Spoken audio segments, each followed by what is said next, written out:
Hello, ನಮಸ್ಕಾರ. ನಾನು ಸುಕೀರ್ತಿ ಜೈನ್, ಕೃಷಿ ಕಿಸಾನ್ ರಕ್ಷಣಾ ಸಂಘದ ಅಧ್ಯಕ್ಷ.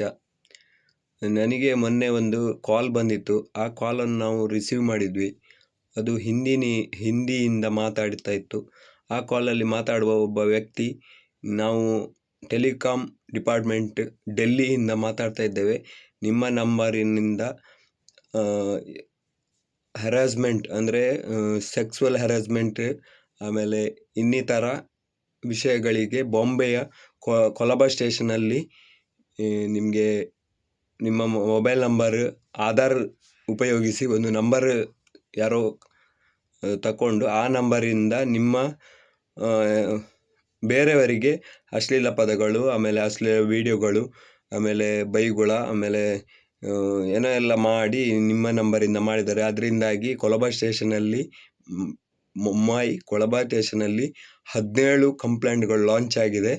ನಿಮ್ಮನ್ನು ಅರೆಸ್ಟ್ ಮಾಡಲಿಕ್ಕೂ ಬಹುದು. ಅದರಿಂದಾಗಿ ನಾವು ನಿಮಗೆ ಆ ಕೊಲಬಾ ಸ್ಟೇಷನ್ನ ಇನ್ಸ್ಪೆಕ್ಟರ್ ಅವರಿಗೆ ಸ್ಟೇಷನ್ಗೆ ಫೋನ್ ಮಾಡಿ ಕೊಡ್ತೀವಿ. ನೀವು ಅಲ್ಲಿ ಮಾತಾಡಿ ಆಮೇಲೆ ನಿಮ್ಮ ಸಮಸ್ಯೆಯನ್ನು ಬಗೆಹರಿಸಿಕೊಳ್ಳಿ ಅಂತ ಹೇಳಿ ಅವರು ಹೇಳ್ತಾರೆ.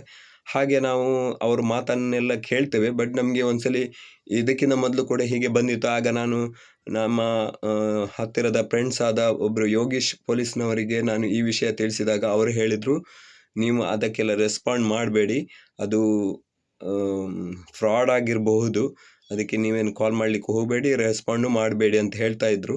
ಆದರೂ ನಾನು ಇದ್ರ ಬಗ್ಗೆ ಬೇರೆಯವರಿಗೆ ಒಂದು ಅವೇರ್ನೆಸ್ ಮಾಡಬೇಕು ಅಂತೇಳಿ ಆ ಎಲ್ಲ ಅವರ ಕಾಲ್ಗಳನ್ನು ಕೂಡ ಇದು ಮಾಡಿಕೊಂಡು ಅವರಿಗೆ ಅನುಮಾನ ಬರದಾಗೆ ಅವರ ಹತ್ರ ಎಲ್ಲ ಮಾತಾಡಿದ್ವಿ. ಮತ್ತು ನನಗೆ ಹಿಂದಿ ಬರದೆ ನನ್ನ ಹೆಂಡತಿ ಅನಿತಾ ಅವರ ಹತ್ರ ಮಾತಾಡಿಸಿ ಆದಮೇಲೆ ಅವರು ಹೇಳಿದರು, ನೀವು ಮುಂಬೈ ಕೊಲಬಾ ಸ್ಟೇಷನ್ಗೆ ಬನ್ನಿ ಅಂತೇಳಿ ಆ ಪೊಲೀಸ್ ಒಬ್ಬರು ಕರೀತಾರೆ.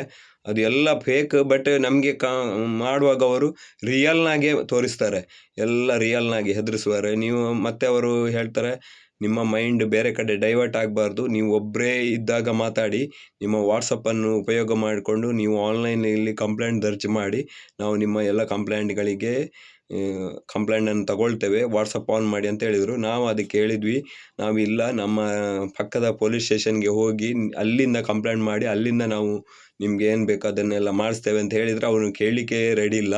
ನೀವು ಈಗಲೇ ಮಾಡಿ ಅಂತ ಹೇಳ್ತಾರೆ.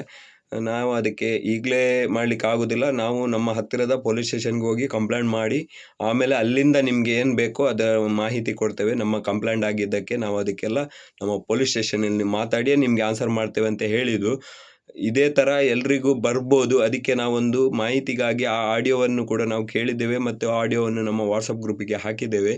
ಮುಂದೆ ಹೀಗೆ ಎಲ್ರಿಗೂ ಬರ್ಬೋದು. ನಾವು ಮೊನ್ನೆ ಉಪೇಂದ್ರ ಸರ್ ಅವರು ಇದೇ ಥರ ಮಾಡಿದ್ದಾರೆ ಅಂತೇಳಿ ಅವರಿಗೂ ತುಂಬ ದುಡ್ಡು ಹೋಗಿದೆ ಅಂತ ಹೇಳಿದರು. ಆಮೇಲೆ ಅಕ್ಷಯ್ ಕುಮಾರ್ ಅವರ ಮಗಳ ಬಗ್ಗೆಯೂ ಕೂಡ ಹೇಳಿದ್ದಾರೆ. ಆಮೇಲೆ ಇವಾಗ ಸುಧಾಮೂರ್ತಿಗೂ ಈ ಥರ ಒಂದು ಕಾಲ್ ಬಂದಿತ್ತು, ಅವರು ಮಾತ್ರ ಮತ್ತೆ ಕಟ್ ಮಾಡಿದ್ರಂತೆ ಈಗಲೂ ಕೂಡ ಹೇಳಿದ್ದಾರೆ.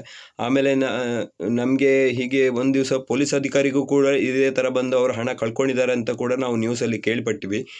ಹೀಗೆ ಮಾರನೇ ದಿವಸ ನಮಗೆ ಸೈಬರ್ ಕ್ರೈಮಿಂದ ಕೋಲ್ಕತ್ತಾದಿಂದ ಒಂದು ಕಾಲ್ ಬಂತು. ಅದು ಕೂಡ ನಾವು ಫ್ರಾಡ್ ಅಂತ ಎಣಿಸಿದ್ವಿ. ಬಟ್ ಅಲ್ಲಿಂದ ಅವ್ರು ಫೋನ್ ಮಾಡಿ ಹೇಳಿದರು, ನೀವು ನಂಬರನ್ನು ನಾವು ಇಲ್ಲಿ ಇದು ಮಾಡಿದ್ದೇವೆ, ಆಗ ನಿಮಗೆ ಫ್ರಾಡ್ ಕಾಲ್ ಬಂದಿದೆ, ನೀವು ಅದನ್ನು ನಮಗೆ ತಿಳಿಸಬೇಕಿತ್ತು, ಬಟ್ ತಿಳಿಸಿದ್ರು ತೊಂದರೆ ಇಲ್ಲ, ನಮ್ಗೆ ಗೊತ್ತಾಗಿದೆ.